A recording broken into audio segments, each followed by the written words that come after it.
Yang saya hormati Kepala OIF UMSU Al-Ustadz Ad-Duktur Al-Akh Al-Kabir Bang Arwin Juli Rahmadi Butar-Butar.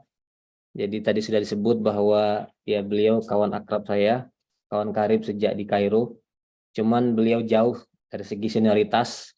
Waktu saya S1 beliau sudah S3, tapi dalam hal main PS itu selalu kalah sama saya. Ya dulu Bang Arwin menulis disertasi di Jamiah Dual Arab. Kalau lagi pusing dengan disertasi, main ke sekretariat PCIM untuk main PS dan diskusi ya Bang ya. Ya, yang saya hormati segenap senior, para tokoh falak, alim ulama yang mohon maaf tanpa mengurangi rasa takzim kami yang hadir pada kesempatan siang hari ini. Saya beberapa bisa mengenali, ada kawan lama saya datang dari jauh, ini dari Sulawesi Utara, ada Bang Bekti, itu Mas Bekti. Alhamdulillah sudah menyapa saya juga di WhatsApp. Selamat bergabung untuk Bang Bekti dan semuanya. Sekali lagi mohon maaf tidak bisa menyebut satu persatu. Teman-teman dari CISIK UMY, dari OIF UMSU, alhamdulillah kita semua bisa bersilaturahmi pada kesempatan siang hari ini. Dan bagi saya sebuah kehormatan bisa diundang berbagi pikiran di forum yang sangat terhormat ini. Dan terutama saya kira kita semua berbangga dengan perkembangan pesat dari OIF UMSU.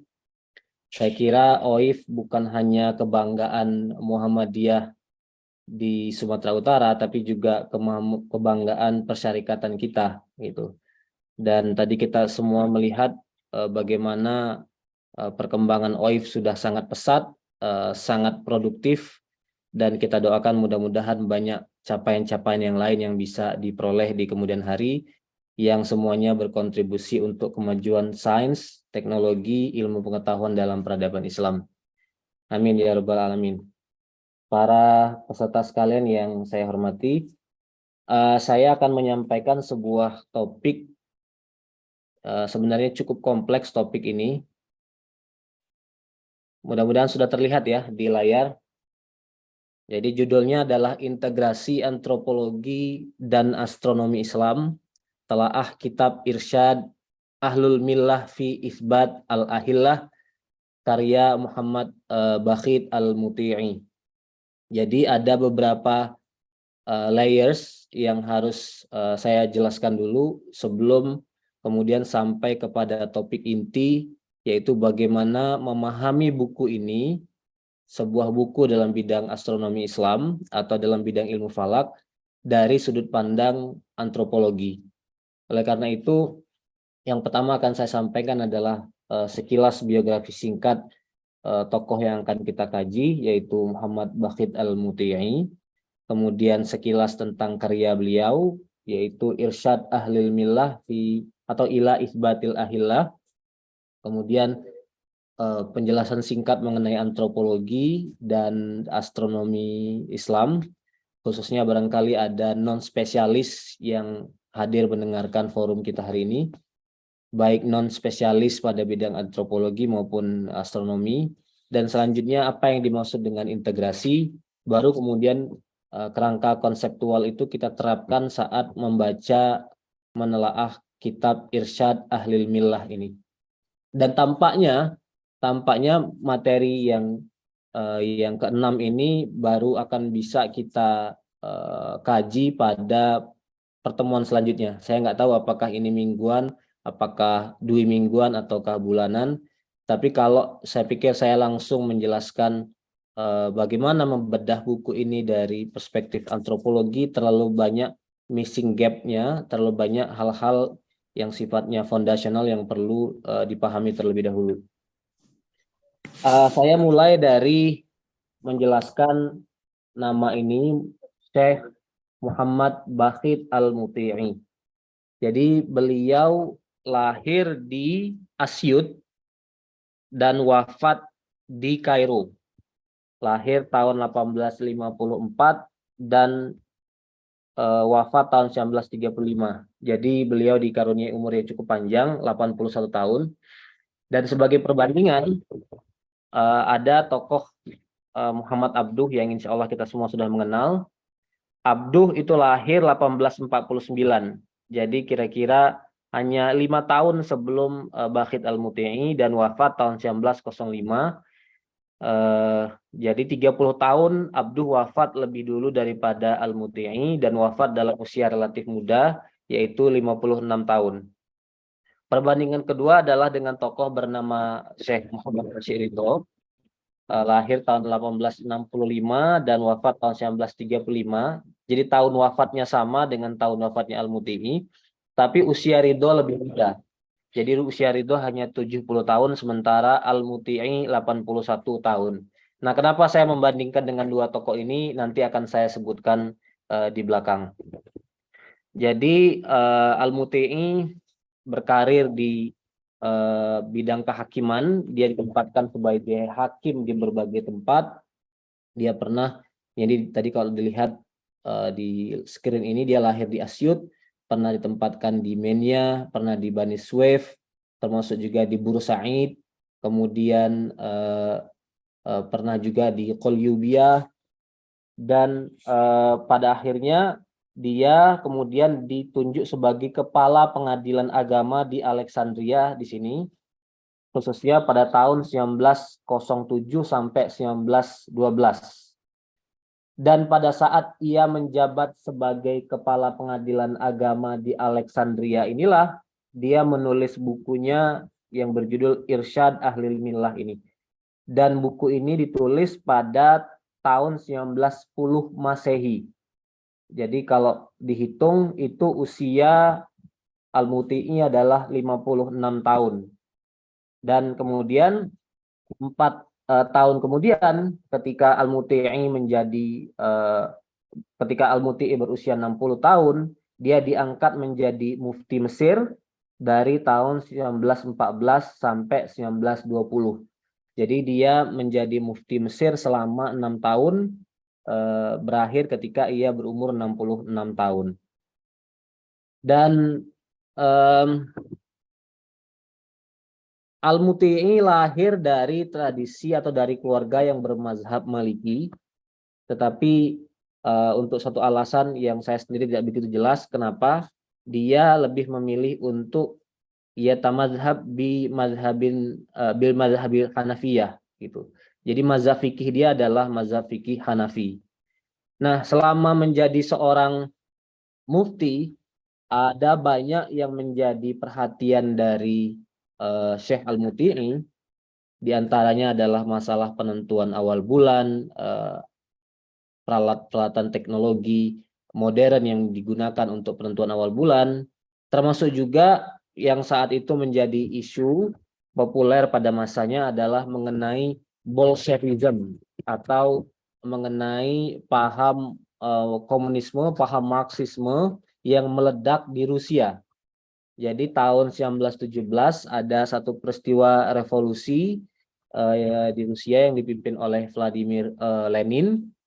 Kemudian Al-Muti'i mengeluarkan fatwa yang mengutuk revolusi ini, yang pada akhirnya fatwa ini menjadi kontroversial karena dimanfaatkan oleh oleh Inggris yang saat itu menjajah Mesir, yang khawatir pengaruh revolusi Bolshevik ini juga akan terjadi di koloninya, terjadi di Mesir gitu. Nah, hal lain terkait dengan Al-Muti'i, ini saya sandingkan dengan dua orang tokoh. Al-Muti'i dikenal sebagai min asyaddil mu'aridin, one of the staunchest of opponents.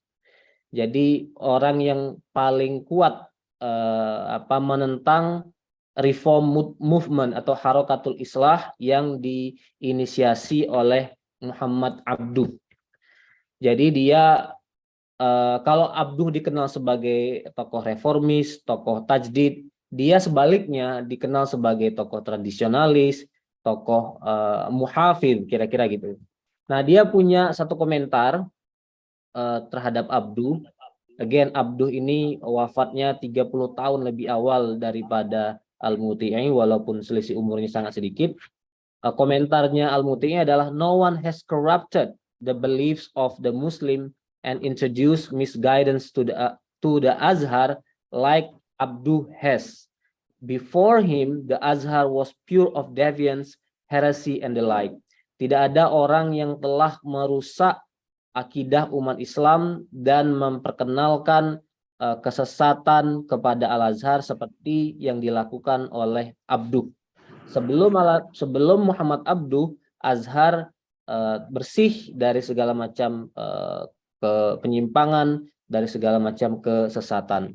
Jadi dia mengambil posisi yang berseberangan dengan Abduh, menolak wacana-wacana pemikiran-pemikiran Abduh, dan oleh karena itu pemikirannya juga ditentang oleh muridnya Abduh, yaitu Ridho, Muhammad Rashid Ridho. Nah, Al-Muti'i menjadi lawan berdebat Ridho dalam berbagai isu selama berdekade. Terutama dalam hal ini Ridho relatif punya pengaruh lebih kuat karena Ridho adalah seorang jurnalis. Jadi ada yang mengatakan bahwa gerakan reformis, gerakan modernis itu lebih canggih dalam berwacana, dalam mempengaruhi persepsi publik karena mereka bisa berada di ruang media, bisa mengelola media. Nah, Ridho itu punya jurnal Al-Manar namanya. Disitulah tempat dia mengelaborasi pemikirannya, termasuk juga menyerang pemikiran Al-Muti'i gitu. Sementara Al-Muti'i sendiri juga seorang penulis yang produktif, karyanya banyak sekali, tapi penerbitannya banyak bergantung kepada penerbitan atau publikasi dari tempat lain gitu. Nah, Ridho pernah menuduh Al-Muti'i sebagai sarjana yang pro Inggris karena tidak mendukung revolusi Bolshevik tadi. Dan juga dalam hal ini karena Syekh Al-Muti'i mendrop nama atau penyebutan nama Khalifah Utsmaniyah, the Ottoman, pada saat khutbah Jumat. Kita semua tahu dalam tradisi Islam bahwa nama Khalifah itu selalu disebut pada saat khutbah Jumat dan didoakan.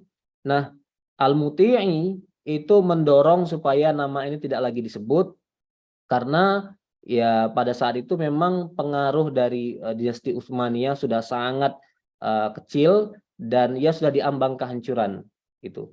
Walaupun nanti sebagaimana akan saya tunjukkan karyanya, sebenarnya Al-Muti'i juga orang yang sangat-sangat menyayangkan peristiwa atau tragedi terbesar pada abad 20, yaitu runtuhnya kekhilafahan Utsmaniyah itu sendiri. Nah, ini karya-karya pokoknya. Saya mulai dari yang paling kiri, Haqiqatul Islam wa Usulul Hukmi.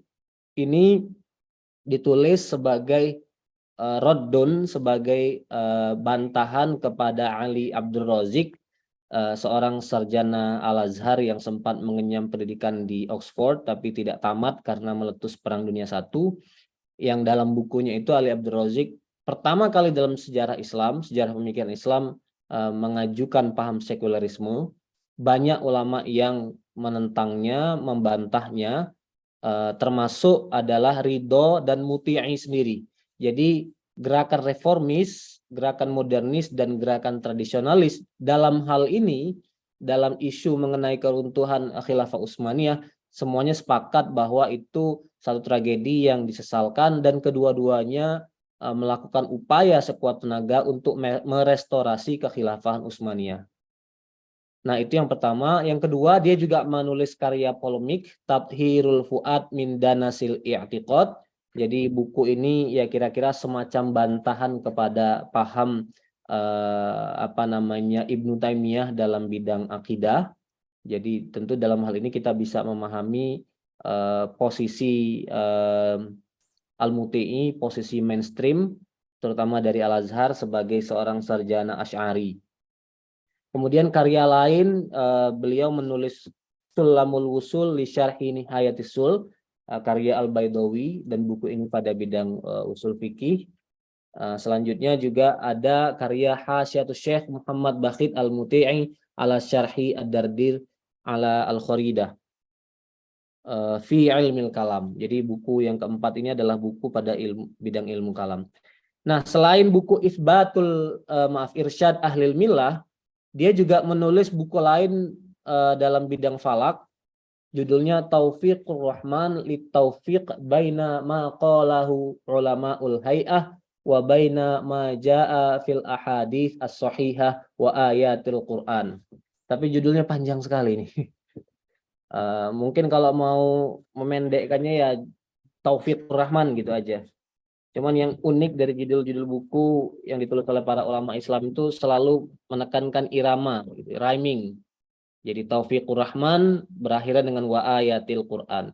Nah, dia ingin menunjukkan bahwa ilmu astronomi modern itu tidak bertentangan dengan informasi yang dibawa oleh hadis-hadis sahih dan ayat-ayat Al-Quran. Jadi sebenarnya Al-Muti'i adalah seorang ulama yang sangat knowledgeable, sangat melek dalam pengetahuan mengenai ilmu astronomi, ilmu falak. Gitu. Jadi ada salah seorang muridnya namanya Al-Ghumari yang kita semua tahu ahli hadis dari Maroko. Jadi Al-Ghumari itu dikirim oleh ayahnya jauh-jauh dari Maroko ke Mesir khusus untuk belajar kepada Al-Muti'i. Walaupun kemudian dia belajar kepada banyak orang, tapi yang pertama yang ingin dia mulazamai adalah Al-Muti'i. Nah, kata Al-Ghumari, setiap kali dia bicara tentang satu topik, itu seolah-olah dia tidak mengerti topik yang lain. Jadi karena expert pada satu isu, jadi terkesan bahwa hanya itu saja yang dia dalami. Padahal dia mendalami banyak diskursus, banyak disiplin ilmu. Nah, termasuk kata Al-Ghumari, pengetahuannya dalam bidang ilmu falak itu sangat mendalam gitu. Dan di sini juga dari judul ini juga kita bisa memahami bahwa dalam isu astronomi sebenarnya pikiran Al-Muti'i ini sangat bagus, sangat maju gitu. Jadi kesan bahwa dia seorang terbelakang, anti pengetahuan itu sama sekali tidak berlaku gitu. Nah, oleh karena itulah banyak karya-karya tulis yang diproduksi, yang ditulis belakangan oleh sarjana-sarjana Muslim yang menunjukkan bahwa kelompok yang selama ini dipersepsikan, di-stereotype sebagai orang-orang yang anti kemajuan, anti sains, itu satu stereotip, satu persepsi yang keliru gitu. Dan selama ini kesarjanaan, penelitian-penelitian itu berfokus pada figur-figur seperti Muhammad Abduh, pada figur-figur seperti Rashid Ridho. Nah, siapapun yang berpolemik dengan dua orang ini, stereotipnya dianggap terbelakang, tidak mengikuti perkembangan zaman. Nah, stereotip itulah yang sekarang ingin didebunk, dikonstruksi dan ingin dibuktikan bahwa sebenarnya pengaruh epistemologi modernis atau kemajuan pemikiran itu sebenarnya bisa diidentifikasi dari tokoh-tokoh seperti Al-Muti'i ini juga. Jadi sebenarnya klaim bahwa inilah yang paling maju, inilah yang paling reformis, sementara yang lain tidak, itu klaim yang sebenarnya tidak perlu dimunculkan karena sebenarnya etos kemajuan itu sendiri ada pada Islam gitu. Nah, nanti mungkin pada pertemuan selanjutnya, walaupun di sini akan saya singgung sedikit, sebenarnya semangat dari asriyah gitu ya, semangat kesesuaian dengan perkembangan ilmu, pengetahuan modern itu juga bisa kita lihat pada pemikiran Syekh Al-Muti'i ini. Nah, kemudian sekilas tentang buku Irsyad Ahlil Millah ini. Jadi buku ini berasal, ada dua latar belakang kira-kira. Ada dua hal yang melatar belakangi penulisan buku ini. Pertama adalah pertanyaan dari Khodif, kalau bahasa Arabnya Khodiu Mesir. Pertanyaan ini tadi diajukan tahun 1910. Nah, waktu itu Al-Muti'i menjabat sebagai hakim pengadilan agama di Iskandaria. Bunyi pertanyaannya adalah, apakah laporan Ru'yatul Hilal yang dikirimkan melalui telegraf dari kota Aswan ke Kairo dapat diterima untuk memulai awal bulan Hijriah. Nah, coba ya saya tunjukkan dulu petanya tadi biar kita bisa membayangkan. Jadi ada laporan Ru'yatul Hilal terjadi di Aswan, dilaporkan ke Kairo. Nah, apakah laporan yang menggunakan teknologi komunikasi berupa telegraf itu bisa dipakai? Itu. Jawaban dari Al-Muti'i sebenarnya afirmatif. Iya, gitu. Dan jawaban itu sebenarnya juga diafirmasi oleh Hakim Agung di Kairo. Waktu itu dia artinya belum terlalu senior, ada orang yang lebih senior dari dia. Qadil Qudotnya di Kairo mengafirmasi membenarkan fatwa dari Al-Muti'i. Kemudian latar belakang yang kedua, ada pertanyaan yang datang dari bisnismen Mesir ternama. Dia sebut dalam bukunya ini namanya Hasan Basha Madkur. Hasan Basha Madkur. Hasan Basha Madkur ini punya teman di Madinah yang pergi ke India. Nah, jadi masalahnya bukan di Madinah, masalahnya juga bukan di Mesir, tapi masalahnya ada di India. Jadi di India ada perdebatan di kalangan ulama India sejauh mana berita telegraf tentang hilal bisa diterima. Khususnya ada seorang imam masjid di kota Rangkut. Di kota Rangkut bernama Abdul Hai yang mengirim surat meminta fatwa mengenai informasi yang dikirim melalui telegraf ini.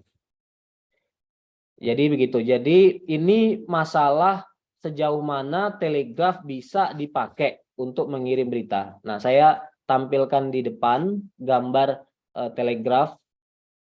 Saya sendiri belum pernah melihat secara langsung bagaimana bentuk telegraf. Tapi kalau di Google bentuknya kayak gini, dan di YouTube juga banyak video-video yang menjelaskan bagaimana telegraf digunakan.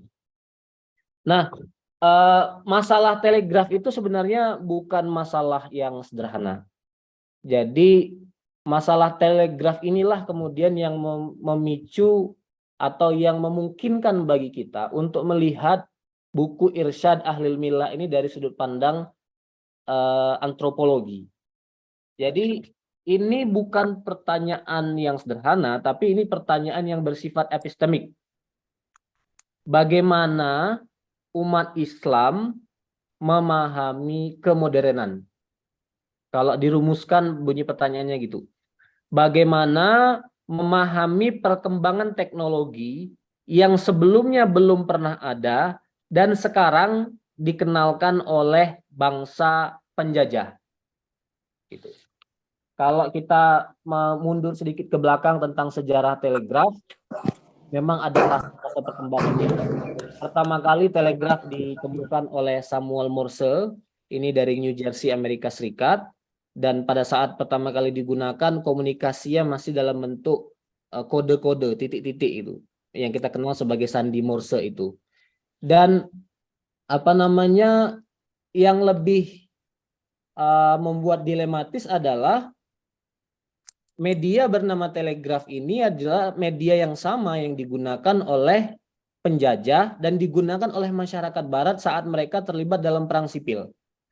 Di Amerika Serikat ada sejarah perang sipil yang sangat besar, sangat mematikan, membunuh banyak orang antara Union dan Confederate, antara pihak yang menolak perbudakan dengan yang menghapuskan perbudakan. Nah, media komunikasi pada saat itu adalah telegraf, seperti dilihat dari gambar ini. Message Washington, kabari Washington, yes sir. Nah, yang ada dalam gambar ini adalah gambar telegraf. Dan selama perang sipil itu ada 15.000 miles kabel yang digunakan untuk mengirimkan pesan telegraf ini. Jadi telegraf itu juga masih menggunakan kabel, gitu. Dan di Mesir sendiri sebenarnya teknologi telegraf itu diperkenalkan oleh hadifnya Mesir namanya Ismail Pasha tahun 1870. sekali lagi saya perlu mungkin sedikit mengenalkan istilah khadif. Khadif itu adalah penguasa Mesir, perwakilan dari Khalifah The Ottoman yang ada di Istanbul, dan dia punya hak otonomi untuk mengatur Mesir. Sebelum kemudian Mesir menjadi independen lepas dari di Ottoman tahun 1914. Gitu. Sebelum itu penguasa Mesir namanya adalah Khadif yang dimulai dari Muhammad Ali yang dari Albania. Nah, jadi Khadif yang bernama Ismail Pasha ini tahun 1870. Sengkok mulai kada gele pada ada waktu duhur. Khadif bernama Ismail Pasha ini membangun jalur telegraf sepanjang 5.000 miles. Jadi kabelnya sepanjang itu. Itu yang memungkinkan peristiwa Ru'yatul Hilal di Aswan bisa dikabari pada hari yang sama ke Kairo. Nah, sebelum ditemukannya teknologi berupa telegraf ini, itu masyarakat Muslim berkomunikasi dengan cara oral, dengan cara lisan. Jadi paling jauh yang mereka tempuh ya naik kereta, karena waktu itu juga kereta sudah ada, atau berkirim melalui pos. Tapi itu tidak akan sampai dalam hitungan hari. Kalau Ru'yatul Hilal dilakukan pada saat maghrib, kalau mereka naik kereta api dari Aswan ke Kairo, bisa-bisa besok paginya mereka baru dapat kepastian kapan akan berpuasa atau kapan berhari raya. Nah, ternyata masalah telegraf itu menimbulkan satu kegamangan, satu dilema bagi banyak masyarakat Muslim, dan itu kira-kira masalah global karena yang berhadapan dengan pertanyaan itu bukan hanya masyarakat Kairo tapi juga masyarakat India. Jadi pertanyaan ini juga tipikal pertanyaan Muslim di awal abad 20. Sejauh mana kira-kira teknologi bisa digunakan, sejauh mana sains bisa dipakai dalam beragama gitu. Nah, ini argumen utama dari Syekh Al-Muti'i. Jadi dia menyebut pertama adalah hisab, astronomical calculation. Kedua, telegraf. Kemudian ketiga, fonograf. Fonograf itu di gambar ini yang bagian atas. Ini alat perekam suara yang paling awal yang ditemukan oleh manusia. Juga Anda bisa searching di YouTube bagaimana fonograf bekerja. Dan argumen dari Al-Muti'i adalah hisab, ilmu hisab, kemudian telegraf, fonograf bisa diterima digunakan dalam penentuan awal bulan Hijriah. Dan ini agak surprising gitu karena kita sudah cenderung menstereotype bahwa Al-Muti'i tadi orang yang tidak reformis, menolak kemajuan. Oh no, justru dia ulama bermazhab fikih, dalam hal ini adalah Hanafi, yang membenarkan mengambil perkembangan teknologi ini gitu. Dalam hal ini nanti akan saya jelaskan di pertemuan selanjutnya. Dia jauh melampaui tradisi dalam mazhab Hanafi sebelumnya. Tokoh besar dari mazhab Hanafi sebelum Al-Muti'i namanya Ibnu Abidin. Ibnu Abidin masih menolak penggunaan hisab gitu. Dia memang berpegangan kepada ulama Hanafi tapi all the way jauh dari Bulgaria sana, dari Tatar, namanya Al-Marghinani gitu. Nah, dengan fatwa Al-Marghinani lah dia berpijak untuk kemudian mengambil satu sikap bahwa hisab itu boleh dipakai. Termasuk juga dia harus crossing the boundary, mengambil pendapat dari mazhab fikih lain. Dia banyak mengutip dari As-Subki dalam Al-Alam Al-Mansyur. Kita semua tahu bahwa As-Subki adalah seorang faqih dari mazhab Syafi'i. Dia banyak berpijak pada itu, termasuk juga tokoh yang banyak disebut dalam bukunya Isbat Irsyad Ahlul Millah ini adalah tokoh bernama Qushairi. Nah, ini yang memang masih menjadi misteri, apakah yang dimaksud dengan Qushairi dalam buku ini Qushairi Sufi yang sezaman kira-kira dengan dinasti Saljuk, dengan yang berhidupnya sejaman dengan berdirinya Akademi Nizamiyah Muluk di Baghdad itu gitu. Jadi kepada Al-Marghinani, kepada Al-Qushairi, kepada As-Subki dia berpijak untuk mengeluarkan satu fatwa bahwa hisab bisa digunakan. gitu, untuk penentuan awal bulan Hijriah. Nah, di mana dimensi antropologinya dari buku ini, gitu, atau bagaimana memahami buku ini dari sudut pandang antropologi? Yang pertama, buku ini dan secara umum buku-bukunya Al-Muti'i itu sebenarnya memuat debat Al-Muti'i dengan pihak-pihak yang berseberangan dengan dirinya, khususnya Abduh dan Ridho. Termasuk juga buku ini memuat korespondensi Al-Muti'i dengan tadi ulama dari India. Jadi soal debat dan korespondensi itu kan menggambarkan universalitas Islam, lokalitas yang tidak terkurung, Islam sebagai satu fenomena lokal, tetapi dia tidak terkurung karena dia berkomunikasi, berdialog dengan dunia global. Gitu. Nah, itu satu isu antropologi. Yang kedua adalah apa yang unik pada respon Al-Muti'i dan apa yang universal. Nanti sebagaimana akan saya gambarkan tentang salah satu karakter ilmu antropologi itu mencari apa yang beda, apa yang spesifik gitu, yang distintif, dan apa pada saat yang sama yang universal gitu. Nah, kemudian yang ketiga, buku ini juga menggambarkan satu perdebatan penting dalam masalah antropologi, yaitu sejauh mana atau bagaimana hubungan antara tradisi dan kemodernan. Jadi dua isu ini, tradisi dan kemodernan, itu dua isu pokok dalam bidang antropologi.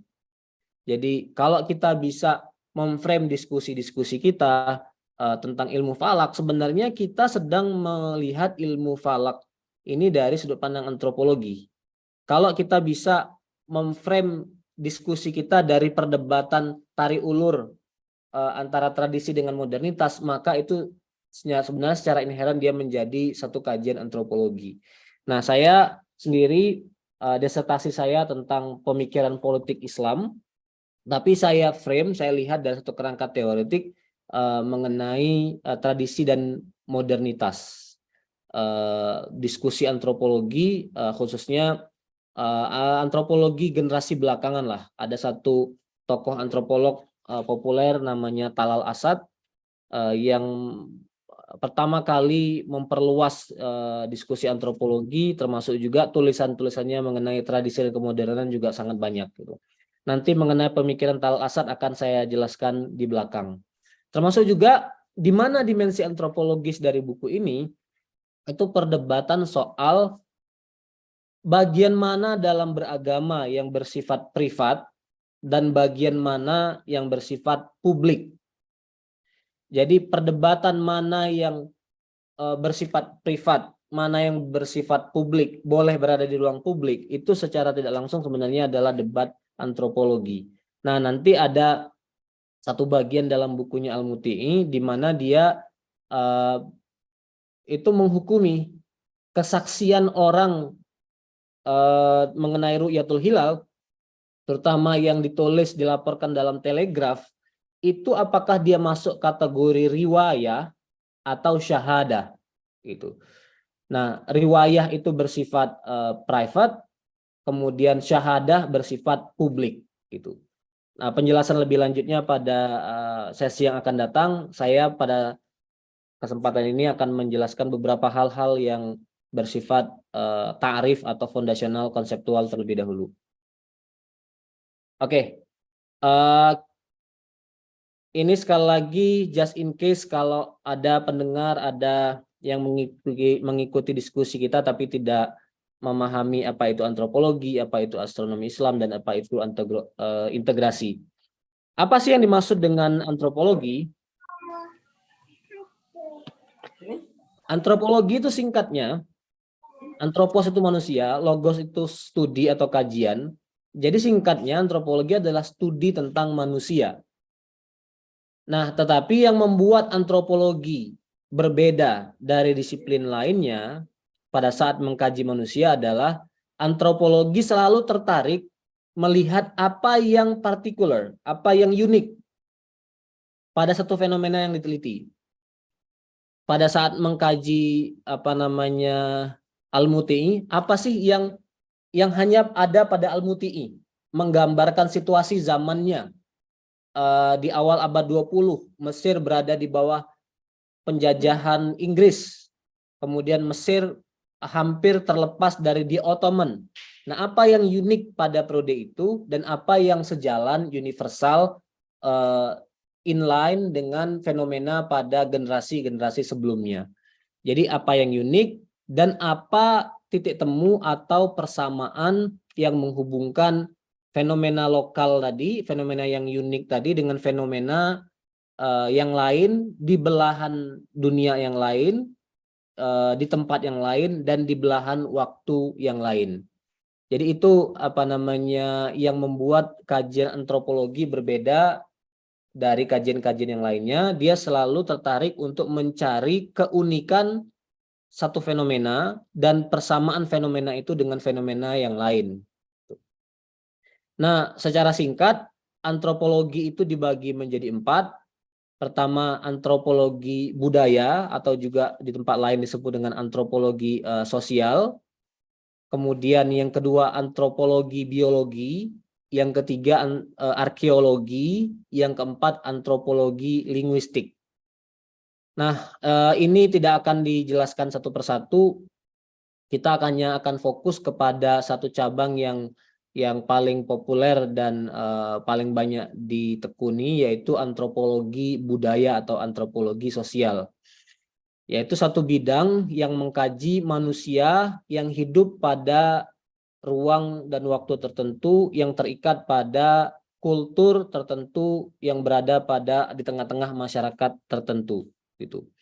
Jadi artinya antropologi budaya satu bidang, satu disiplin ilmu yang mengkaji manusia dalam suatu lingkup budaya, dan pengkajian itu melihat keunikannya, keunikan manusia itu di tempat itu, di waktu itu, dan persamaannya dengan manusia di tempat dan di waktu yang lain. Gitu. Kemudian supaya tidak abstrak ya penjelasan saya tadi itu, saya akan menyebutkan cara berpikir antropologis. Ini buku-buku yang saya sebutkan sebagai contoh. Ini tadi saya menyebut nama Talal Asad. Dia meriset, menulis suatu studi pengkajian mengenai pain and suffering, rasa sakit dan penderitaan. Jadi ternyata masalah rasa sakit dan penderitaan itu bukan hanya masalah kedokteran, bukan hanya masalah perawatan, ilmu perawat, atau masalah psikologi, tapi itu juga bisa menjadi objek studi ilmu antropologi. Jadi bagaimana masyarakat yang hidup pada kurun waktu tertentu memahami rasa sakit. Gitu. Nah, apa yang membedakan pemahaman masyarakat pada waktu itu dengan masyarakat pada waktu-waktu yang lain. Jadi menariknya Talal Asad itu melakukan kajian filologis dari dokumen-dokumen lama di gereja. By the way, Talal Asad itu seorang Muslim, anaknya sarjana terkenal Muhammad Asad, tapi dia mengembangkan antropologi Kristen. Dia melacak sebenarnya orang Kristen zaman dulu memahami rasa sakit itu bagaimana sih?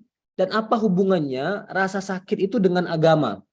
Nah, dulu sebelum periode modern, rasa sakit itu desirable.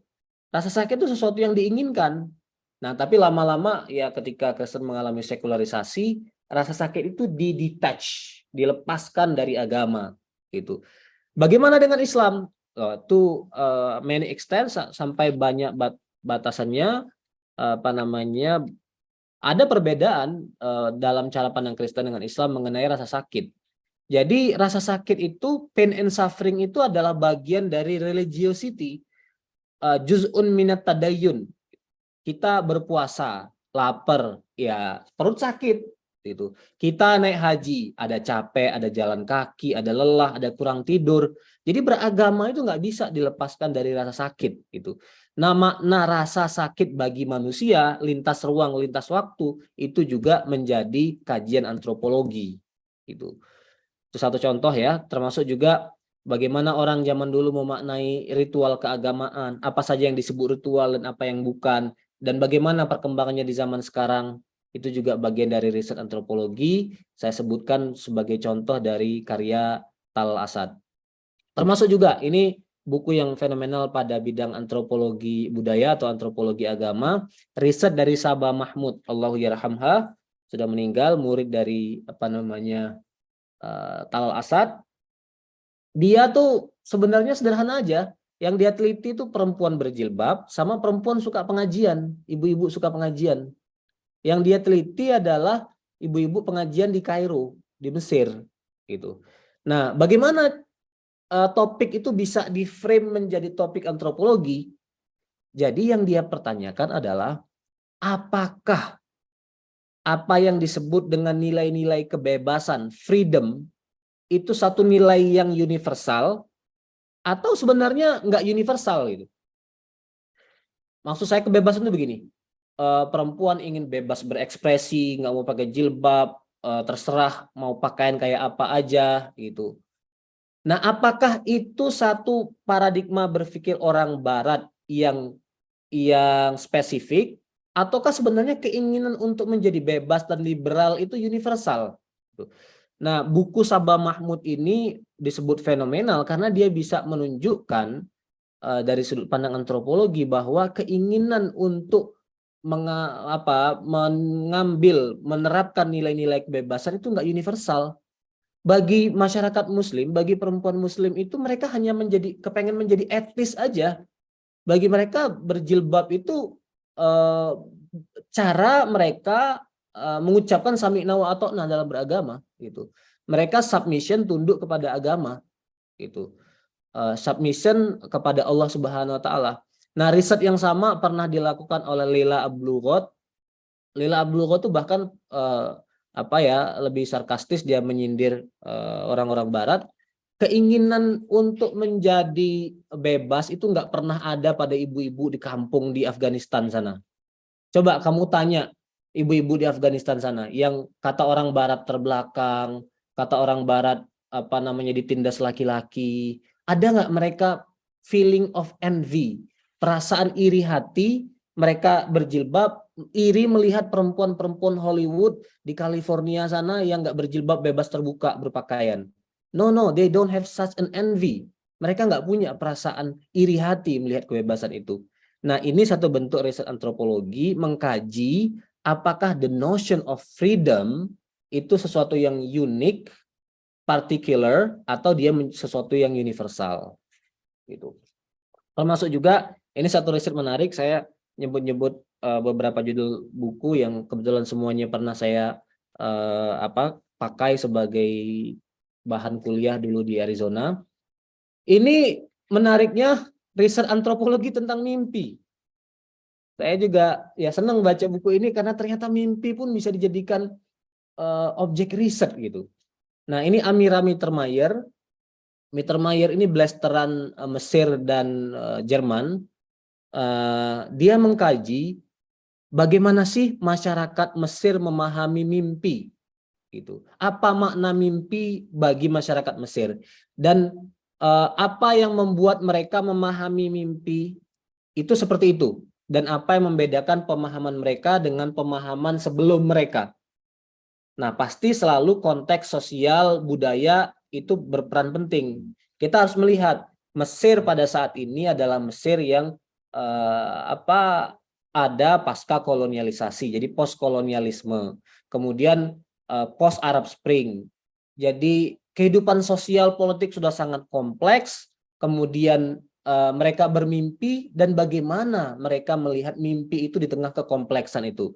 Bandingkan dengan narasi misalnya seperti Ibnu Sirin yang menulis Tafsirul Ahlam, bandingkan dengan Al-Ghazali misalnya yang berbicara tentang mimpi dalam Al-Munqidh Minad Dolal, apa yang berbeda, apa yang sama itu misalnya. Nah, itu riset antropologi dari Amira Mittermeier. Kalau ini orang Amerika Latin, Eduardo Kohn, judulnya How Forests Think, bagaimana hutan berpikir. Jadi ini antropologi non-human. Jadi kajian antropologi tapi yang dikaji adalah interaksi manusia dengan non-manusia. dalam hal ini adalah interaksi manusia dengan hutan tempat mereka tinggal dan dengan makhluk-makhluk hutan. Si Eduardo Korn ini melakukan riset ke pedalaman Amazon, tinggal bertahun-tahun dan ya melihat bagaimana masyarakat suku asli Amazon itu hidup bersama jaguar, jadi mangsa jaguar, membunuh jaguar, hidup dengan semut-semut hutan, dengan anjing-anjing hutan gitu. Dan itulah yang dijadikan objek studi antropologi oleh Eduardo Korn ini.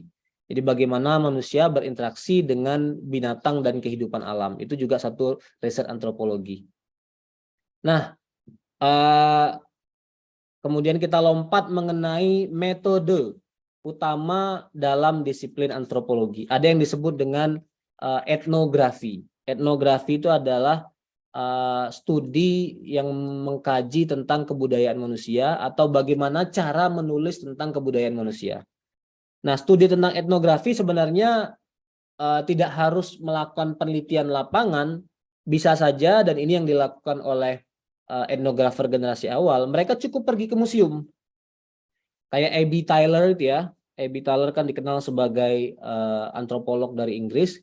Yang dia lakukan, dia pergi aja ke museum-museum, kemudian artefak-artefak itu dia pahami, dia klasifikasikan, dan dia rekonstruksi gitu. Data-data kasar itu dia bangun narasinya. Nah, tapi kemudian studi antropologi identik dengan observasi lapangan atau yang disebut dengan observasi partisipatoris. Jadi antropolog hidup langsung bersama masyarakat yang diteliti dalam kurun waktu yang ya cukup lama, minimal setahun. Biasanya kalau kita mengurus perizinan dari kampus dan ada di bawah bimbingan supervisor kita mempersyaratkan kita hidup selama setahun bersama objek yang kita kaji. Termasuk juga bisa berbahasa mereka, kemudian ya hidup ala mereka, menjadi bagian dari kehidupan sehari-hari mereka gitu. Contohnya itu adalah Malinowski tinggal di Papua Nugini selama 2 tahun. Nah, tapi kemudian berkembang lagi metode yang lain dalam studi antropologi, studi teks atau filologi. Dan terutama ini generasinya Talal Asad tadi itu. Dia kan tadi meneliti rasa sakit.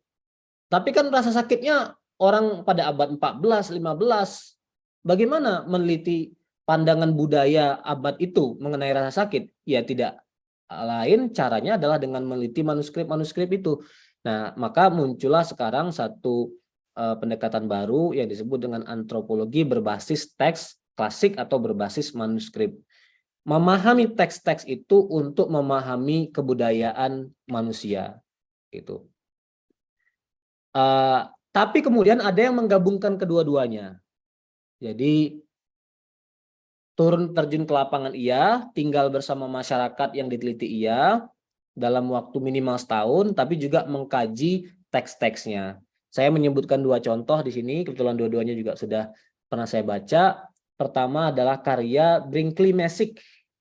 Brinkley Messick ini orang dari University of Columbia di New York. Dia mengkaji tentang sejarah hukum Islam atau bahkan penerapan hukum Islam di Yaman.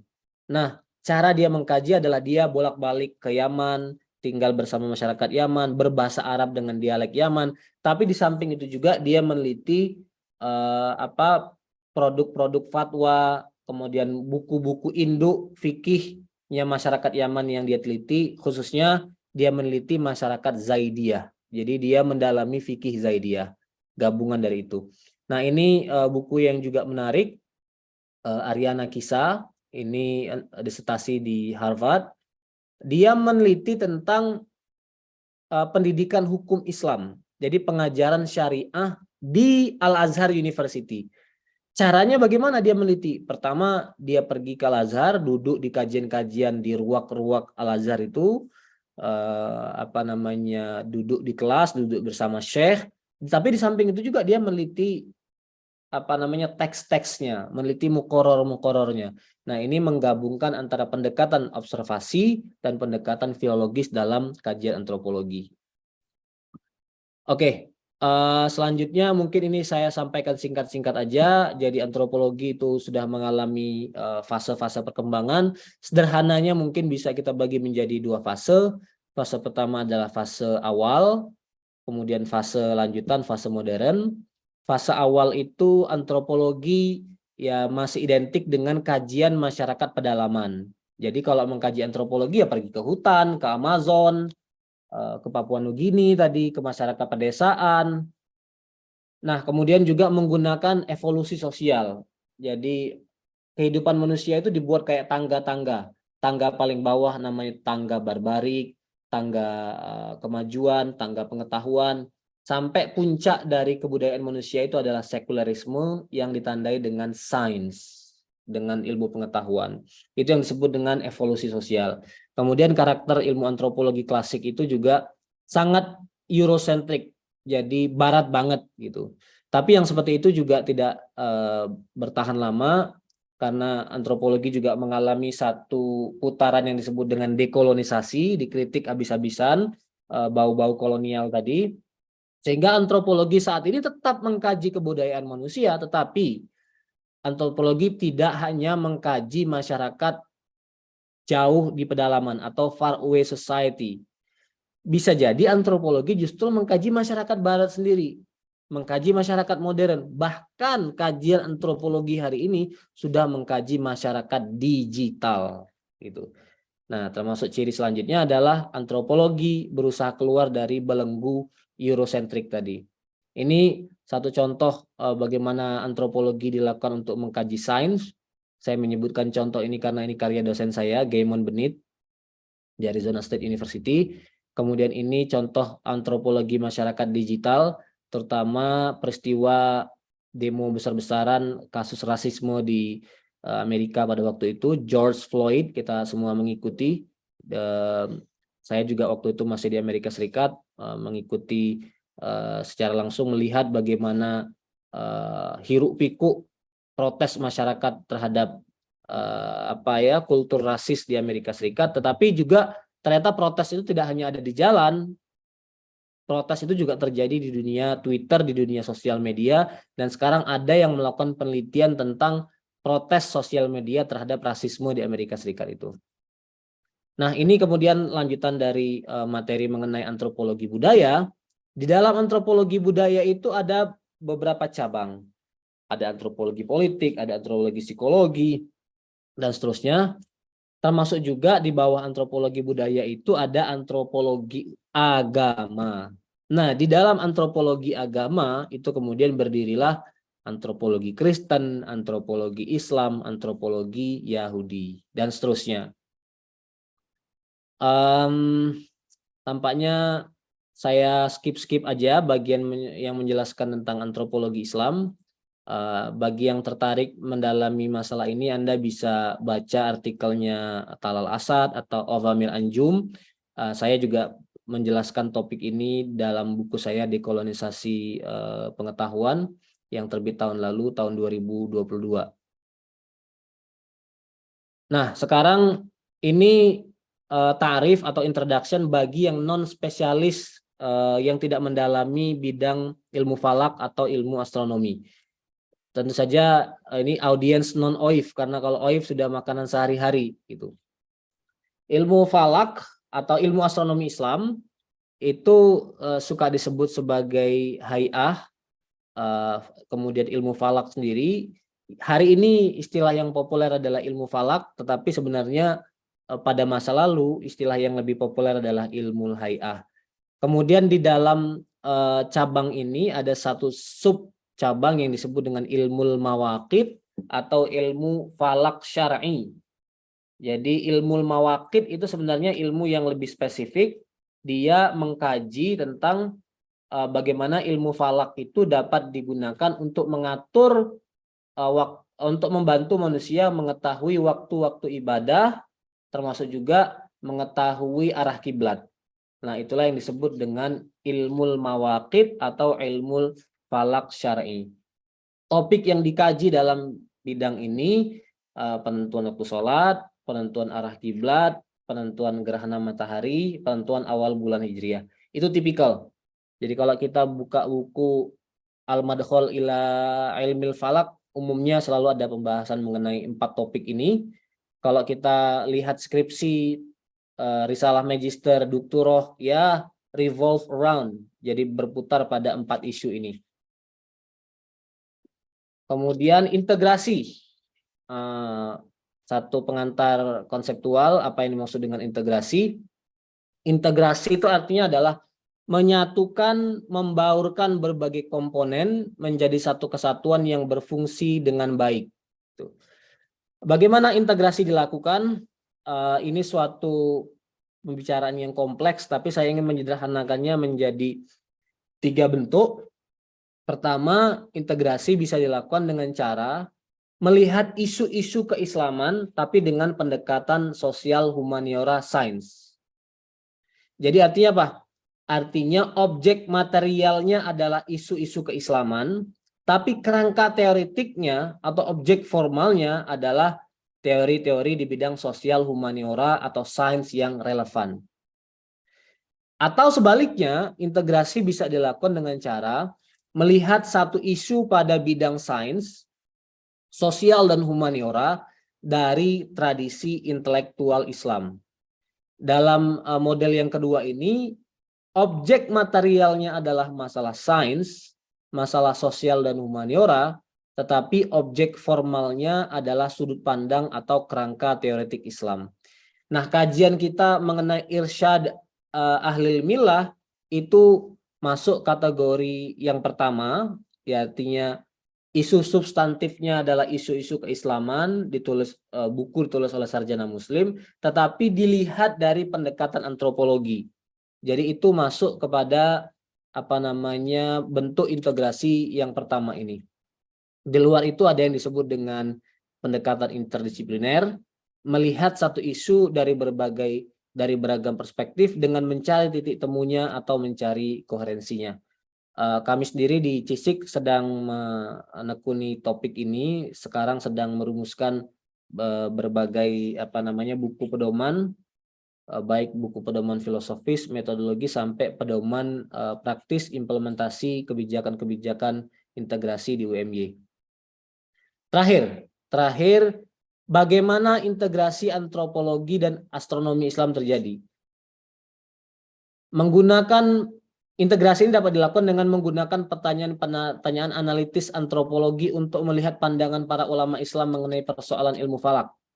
Bagaimana relasi atau keterhubungan antara muslim lintas benua untuk persoalan ilmu falak, baik arah kiblat, awal bulan, gerhana, dan seterusnya. Apa yang unik pada setiap negara, pada setiap kebudayaan, dan apa yang sama dari beragam fenomena tersebut. Kemudian bagaimana kolonialisme membentuk pandangan mereka tentang hubungan Islam dan sains. Tadi saya sudah menyebutkan bahwa isu sains itu juga isu antropologi, sehingga pemahaman ulama mengenai sains, kita merekonstruksinya, menjelaskannya, itu juga bisa disebut sebagai satu kajian antropologi. Kemudian yang keempat, bagaimana perkembangan sains dan teknologi mempengaruhi cara pandang mereka, muslim, atau lebih khusus lagi para ulama, tentang agama dan norma fikih. Apa yang membedakan pemahaman sarjana muslim di zaman modern dan sarjana muslim di abad pertengahan tentang isu ini.